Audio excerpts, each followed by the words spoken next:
আসসালামু আলাইকুম, আশা করি সবাই ভালো আছেন।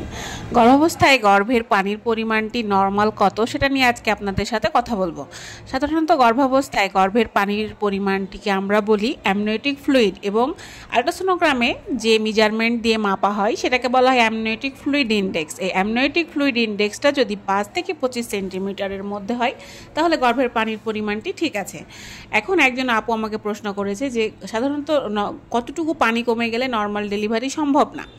তো আপুর উদ্দেশ্যেই বলছি যে যদি আপনার গর্ভের পানির পরিমাণ 5-এর নিচে চলে আসে সেটাকে আমরা অলিগোহাইড্রোমনিয়াস বলি। এটার আবার 3টা ভাগ আছে, মাইল্ড, মডারেট, সিভিয়ার।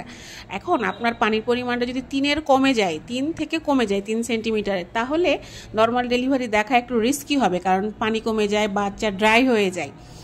এখন যদি আপনার 4-4.5 থাকে তাহলে কিন্তু নর্মাল ডেলিভারি দেখা যাবে, কিন্তু অবশ্যই ডাক্তারের পরামর্শ নিয়ে এবং একজন ডাক্তারের আন্ডারে থেকেই আপনাকে নর্মাল ডেলিভারিটি করতে হবে। এরপরের ভিডিওতে পানি বেড়ে যাওয়া এবং কমে যাওয়ার কারণগুলো বলবো। ধন্যবাদ।